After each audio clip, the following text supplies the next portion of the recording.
Exactly 2 years ago, AFUL released their first ever IEM, a hybrid, very successful, hugely successful. Perhaps one of the very few IEM which managed to score 5-star rating, lot of 5-star there, right? And also I happen to be one of the the first reviewer for AFUL Performer 5 at that point of time, released in HiFi, and I also gave it a 5-star.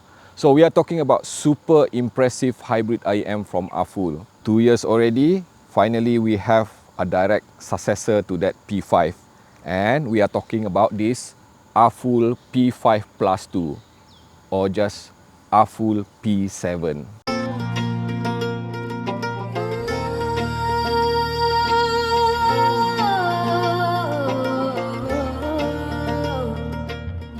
The first major difference of that AFUL P5 and this P7 here, they added a driver, 2 drivers in fact.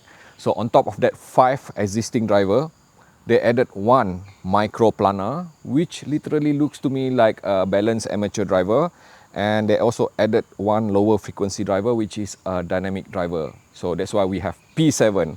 Otherwise, physically they look pretty much similar in many ways, except that of course now that you see, AFUL P7 comes only in green color, just like the forest behind me here.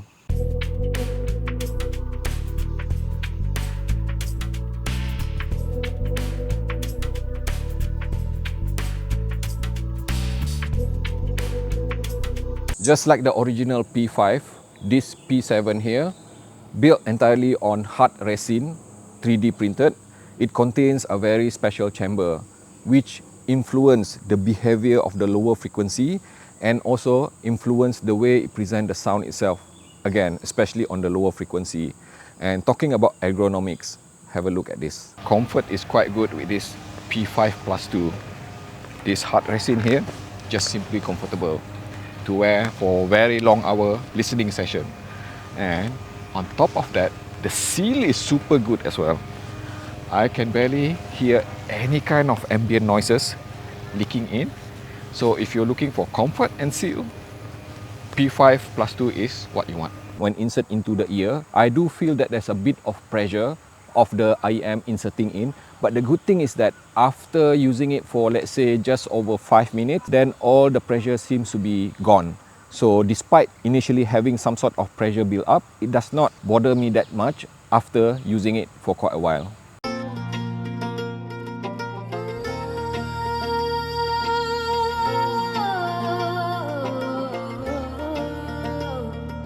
As I mentioned earlier, I was one of the very first person to review the impressive P5 or Performer 5.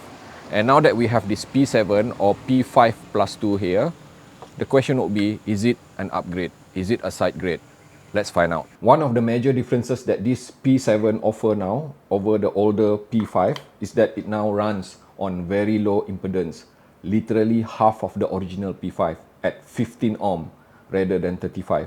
The sensitivity remains the same, and it means that this P7 here is super easy to drive, and I was already able to drive it properly with this Xperia 1 Mark IV here, my phone, directly from the 3.5mm single-ended.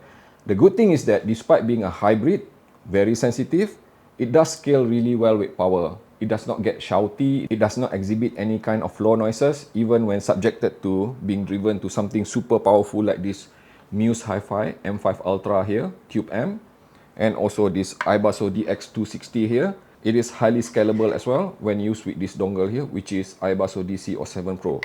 Let's just go back to the original question, the burning question. Is this P7 here an improvement over the original Performer 5 or P5? And my short answer would be, it depends. It depends on your perception of improvement. It depends on what you consider as an upgrade. It depends on your taste and preference.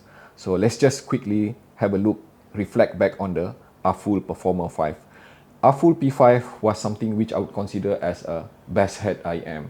It is generally very well tuned to sound kind of a bit on the warmer side, not so much focus on the upper frequency, but a lot of focus on the lower frequency, especially mid bass and sub bass. So you're gonna get something which is similar to subwoofer kind of experience, and it is highly suitable for certain type of music like dance music, electronic music, even rock and metal, reggae music, all those kind of stuff. But it is not so suitable with certain type of music which require transparency, accuracy and neutrality, something like classical music or technical jazz. On the other hand, what this P7 offer is that a bit more of balance. They tone down a bit on the lower frequency. It is still punchy with the mid bass. It is still strong with the sub bass, but it doesn't overwhelm. And there's a bit less of that experience of that subwoofer lower frequency effect. So as a result of that, what I am getting in return, something which is a bit more versatile towards different genre of music. I can even use this P7 now listening to classical music because it does offer the kind of mid-range transparency, no coloration, and even the sort of sound of instrument, especially violin, does sound a bit more accurate now without any hint of warmth.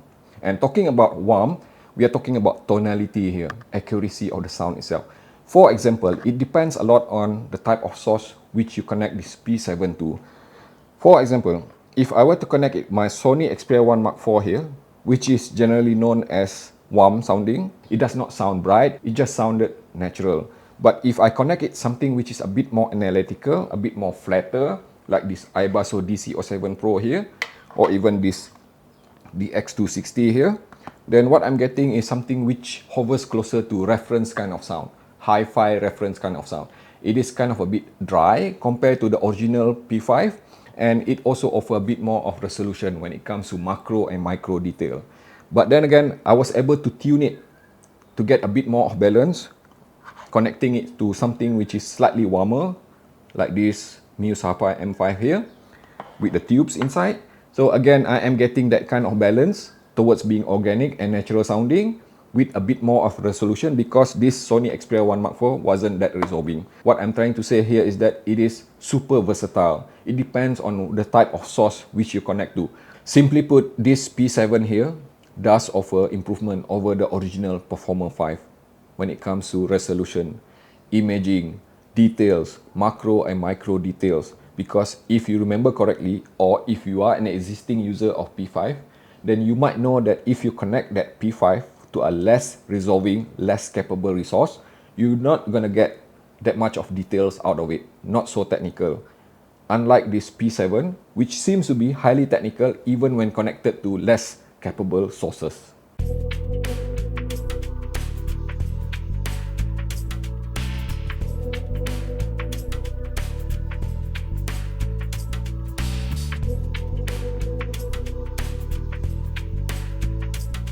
The next burning question would be, how does this AFUL Performer 7 here performs against the rest of the competition this year, 2024?